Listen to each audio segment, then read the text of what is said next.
there are things that can sabotage you buying a home. Specifically on the mortgage side, David, there was an article this week, that I thought was really impactful. I think it was from money.com or CNN, and it talked about, 3 things that can cause you to sabotage your home sale. And so they were changing jobs, acquiring new debt, or moving money around. And I wanted to talk about each one of them real quick so you could, in the context, explain to people why they matter when they're getting a mortgage. So if someone changes a job, what happens with their mortgage process? If someone changes a job, you need to let your lender know ASAP, because there's a lot of documentation that goes into that. Everything is very well documented, and even if you had one job at the beginning of the process and changed that, well, we got to make sure that your new income is still going to be sufficient to purchase the home you're purchasing. And what a lot of people don't realize is that when you get approved at the beginning of the process, all of those approvals basically get rechecked, re-verified at the very end. You need to make sure that they're going to verify that you're still working for your employer. So if you've changed and all of a sudden they say no, so and so's not here anymure, that's going to be a problem. That's an issue. And that doesn't mean you can't still qualify. Correct. But sometimes if it's in the same industry, or but there are times when if you do a complete industry change, you lose your tenure in a certain field, you could lose the ability to get a mortgage.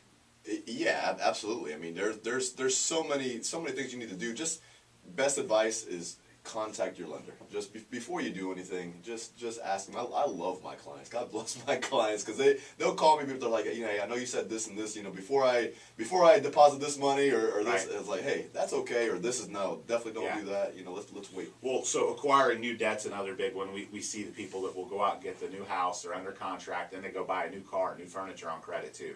Big mistake. And along those lines, I had a couple customers call me because all the 4th of July sales. Oh yeah. This past weekend, and no, yeah, please, if you can, hold off on buying that furniture till after closing. That is the best thing, because those things will get rechecked. Your credit, if your credit card company says that all of a sudden you've bought $2,000 worth more of things, that's going to be an issue.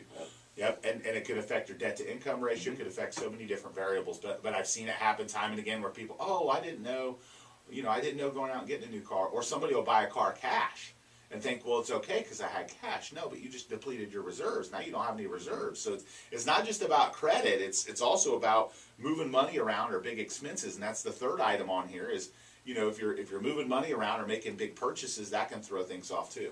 Absolutely.